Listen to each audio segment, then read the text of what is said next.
After a violent argument with her husband, a woman is never seen again. Though the money in her bank account quickly vanishes, she isn't the one that has touched it. This is the case of Storina Woods.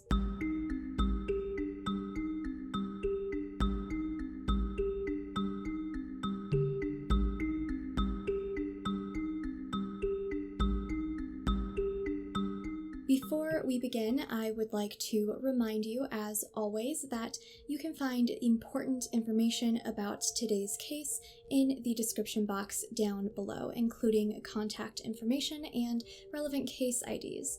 I'm also shaking things up a bit, like I mentioned last week. I will now be using Pastebin for my sources, so you will find a link to the Pastebin for today's sources in the description box down below. Now, all of my sources previously have been listed in the pinned comment in the comment section. Now, these pinned comments on previous videos will remain where they are, but I will be eventually going through and adding a Pastebin link to all of those videos' description boxes as well. But with that out of the way, let us begin today's case. In March of 2016, Storina Woods and her husband Arthur Woods, who usually goes by Owen, moved from Mount Lookout, West Virginia to Charleston, West Virginia. Now, they had only lived in their new home for about a week when an argument broke out, and following this disagreement, Storina disappeared. Over the next couple of months, Owen, instead of reporting his wife missing, went on to use her debit card and trade in her car. Now, Storina's debit card was used to pay for bills and make other purchases, including purchases for minutes to a prepaid phone. This purchase in particular was made from Owen's work computer. Now, in addition to this, Owen was seen on CCTV footage making a withdrawal from an ATM using Storina's debit card after her disappearance. But it wasn't until May that it became obvious to people outside of Storina and Owen's home that something was wrong.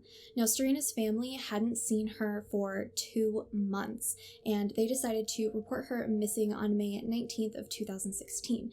Now, following this, Storina's bank account was frozen. However, by the time this action was taken, her account had actually been overdrawn by several $100.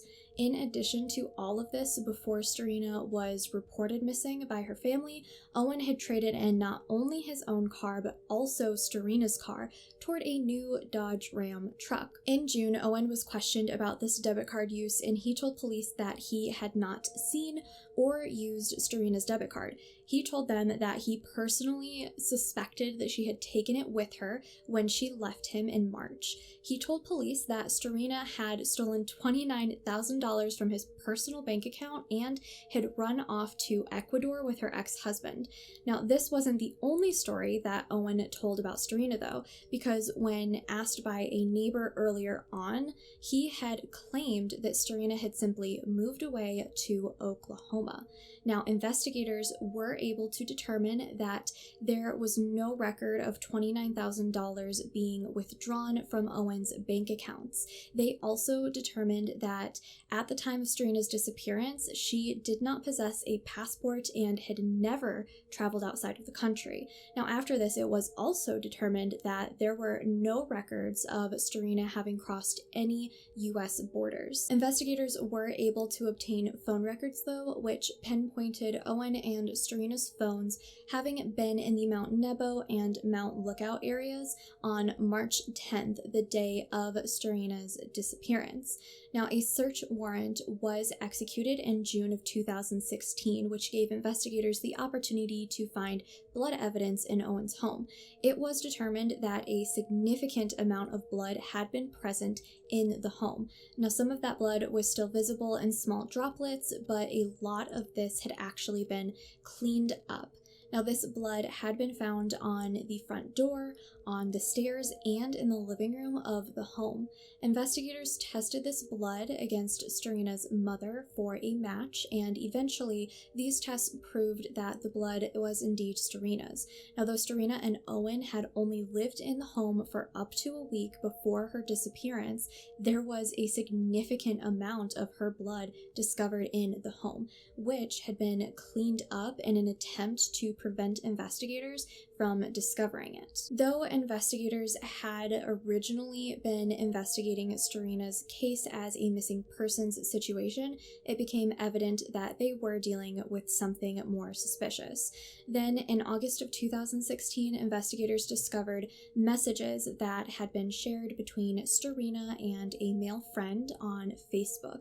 Now, in these conversations, she had told the man that Owen was abusive toward her. She also speculated about the money that was in his bank accounts and mentioned wanting to go to Ecuador with this man. Now, these seem to be the only mentions of Storina speaking about Owen's bank accounts or any trips to Ecuador, which don't really line up with the claims that Owen had made to police.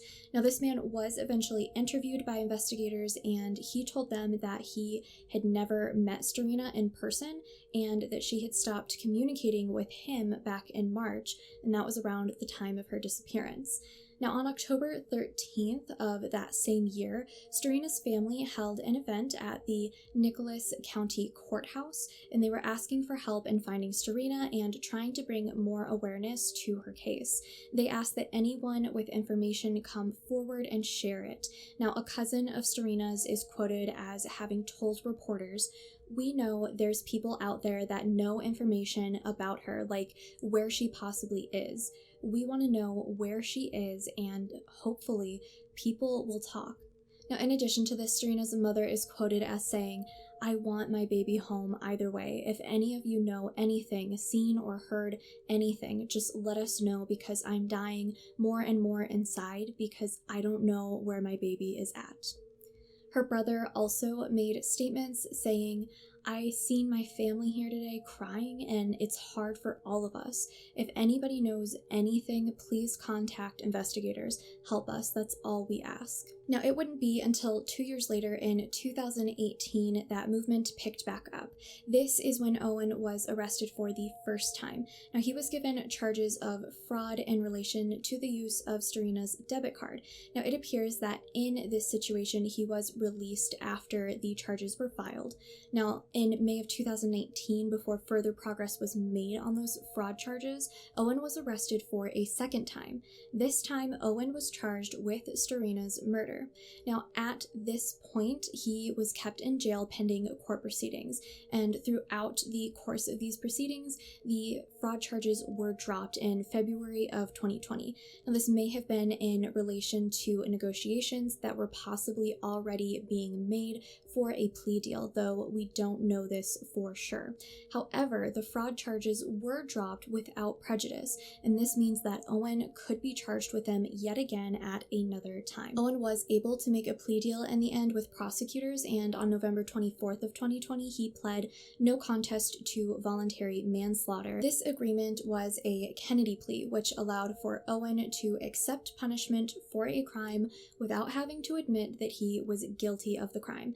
Now, as a part of his deal, the prosecution would only ask for the minimum sentence for voluntary manslaughter in the state of West Virginia, which is 3 years. This was opposed to the maximum sentence for voluntary manslaughter, which in the state of Virginia is a 15-year sentence. On December 3rd of 2020, a judge accepted the plea, and Owen was officially sentenced to his 3 years. However, because he had been in jail since his arrest in 2019, he would be credited for the 18 months that he had already been incarcerated for, meaning that Owen's sentence was already half completed at the time of sentencing. During the course of these court proceedings, it was made clear that Storina had spoken to others about her husband being abusive, and that her own family and friends believed that he had been abusive towards Storina as well.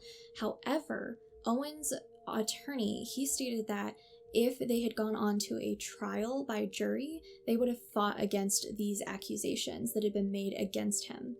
Now, a body has never been found in Storina's case, and because Owen actually pled guilty to voluntary manslaughter in her case, he cannot be retried if further evidence or her body ever does turn up. Now, Owen has never revealed the location of Storina's body, and though this case has been solved, adequate justice does not seem to have been served.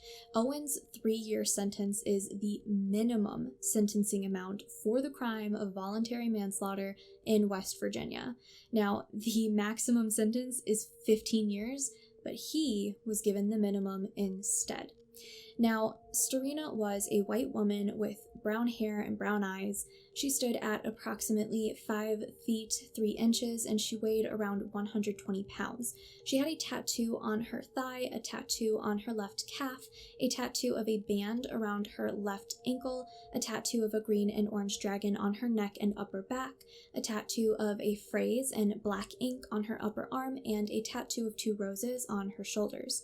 Now, Storina may have had multiple piercings to her ears, on her face, her lips, or her chest at the time of her disappearance and or death. If you have any information relevant to Storina's case, I would highly urge you to contact the Charleston Police Department's Criminal Investigation Division, and you can do that at 304-348-6480. So, what are your thoughts on today's case?